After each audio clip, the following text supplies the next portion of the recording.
cooking up something special tonight. What's the name of the cookie? It's the Toritto Italian butter cookie. All right, let's enjoy. Hi, welcome back to my channel. My name is Julia, and tonight we'll be doing butter cookies, Toritto style. Toritto, as you may know or may not know, is in Italy. It's a little city in the region of Puglia, and they like to eat these cookies there. I remember as a child, we would eat them in these big cookie trays. These were among many others that I'll hopefully be teaching you how to do.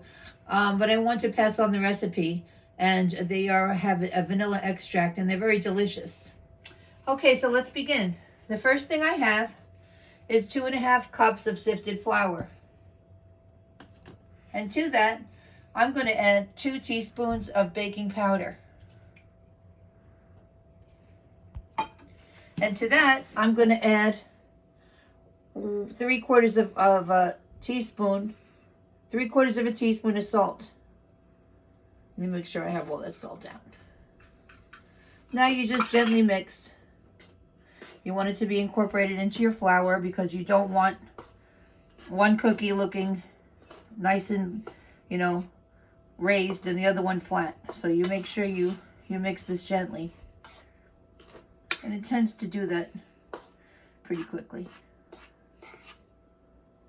Okay, now with all cookies, if you're a novice or you're a pro, you know that all cookies have the same DNA, so to speak. You have to have your wet and your dry ingredients. This is the flour mixture with the leavening agent and some salt. And that goes the same whether we're making pie crust or cookies. And the wet ingredients are the butter and sugar have to be creamed. And then whatever else is what's different. Okay, but those basic facts are really for any cookie anywhere in the world, whether it's Italy or the United States or the Middle East. Okay, we'll leave this on the side now. It's properly combined. Okay, let's do the wet ingredients. Now I have 1 stick of butter, which is 1/2 cup. I got it down to room temperature because you want it nice and soft so it doesn't give you any problems when you try to mix it. Just throw that. Okay. I'm going to start mixing it now before I put the sugar in. I'm going to cream this butter really nice. It gets the air into it, makes it nice and fluffy. And then I'm going to add the sugar. I'll have the recipe, exact measurements in the comments. Okay.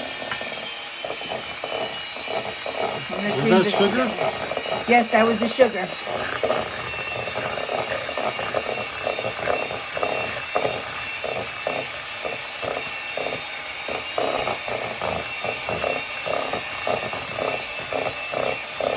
As you can see, it's looking really nice and fluffy right now.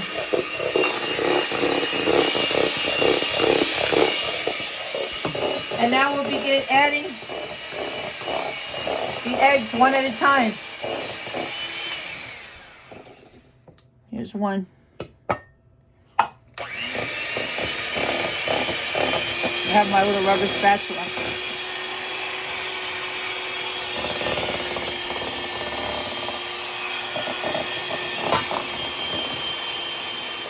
Once you get the hang of these cookies, you can whip up a batch in no time as time goes on. But the most important thing is to make sure your butter's fresh. If it's been sitting in your fridge for a long time, the cookie's not going to taste high quality. The butter really has to be fresh. Okay? Alright, there's the first egg. The second egg and third I put together. The reason I separate them is to check for blood, so I can throw them out if they have blood, and also for shell. If there's any shell, I don't want it. I also put 2 teaspoons of vanilla in with the eggs because they had to go into the wet mixture anyway. And why make myself wash an extra dish? So I put them together. So I see you put 1 egg in at a time. Yes, you must do that. Because what happens is if you put more than 1, sometimes the second one doesn't get mixed in as thoroughly. So each egg has to get attention to be incorporated properly. So there's no chunks of yolk or white hanging around. They have to be fluffed up and creamed. That's looking good.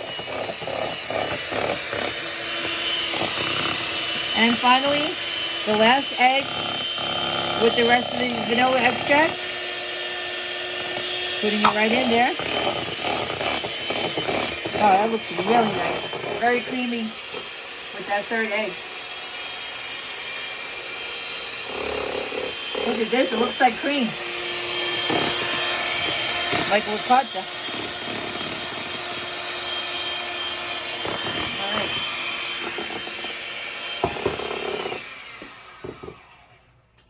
And now I'm going to add my flour mixture to, let me just put these in the sink. I'm going to slowly put the flour mixture in. Now I'm guessing, like other recipes, you don't want to work the flour too much. No, you definitely don't want to work it too much because you don't want to wake up the gluten. The less you mess with this flour, the softer your cookie will be, more melt in your mouth. So I just try to, you know, gently fold it and then do a little bit with the mixer just to make sure I have it all. It's so delicate because I sifted the flour. It's like silk. Oops, very much like silk. All right, so let me bring you back when it's all done. I'll show you what it looks like. Hi, welcome back.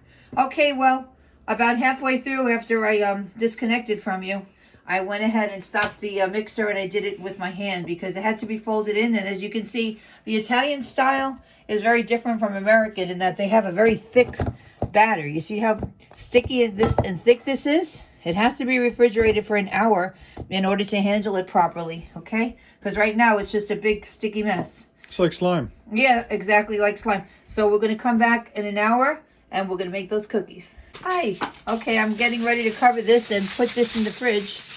I want to make sure my cookies don't get any air in them so they get stale. They don't get stale in the fridge because you know that the fridge is a serious business when it comes to cold air. So now they're snug as a bug in a rug in this little bowl. And I'm going to be back in an hour. Thank you. Hi, welcome back. Okay, the dough came out after an hour.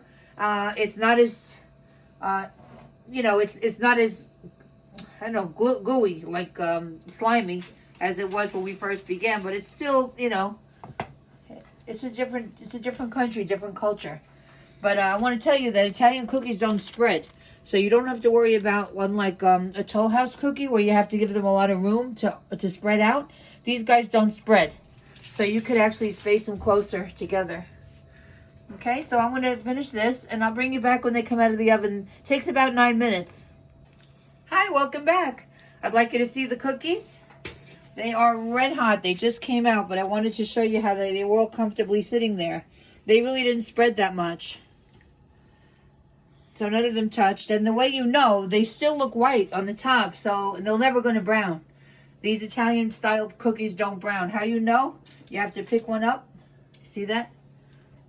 Now you see how you know it's brown. I mean, it's cooked when it's brown, okay? But you never know from looking at the top.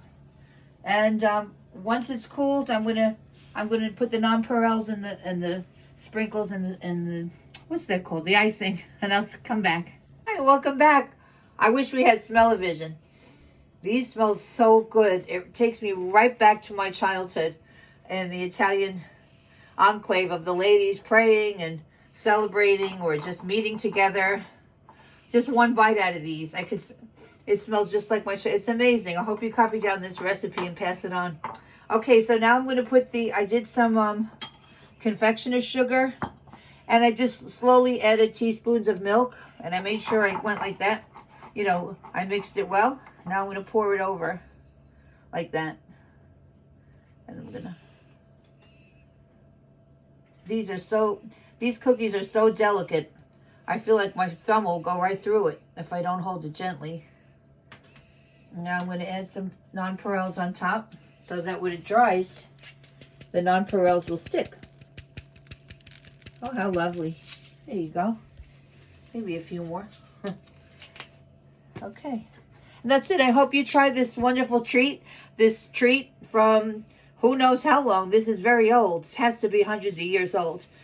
From southern Italy and from Toritto in particular. And I hope you enjoy this and write it down and make it and let me know how it tasted. Welcome back.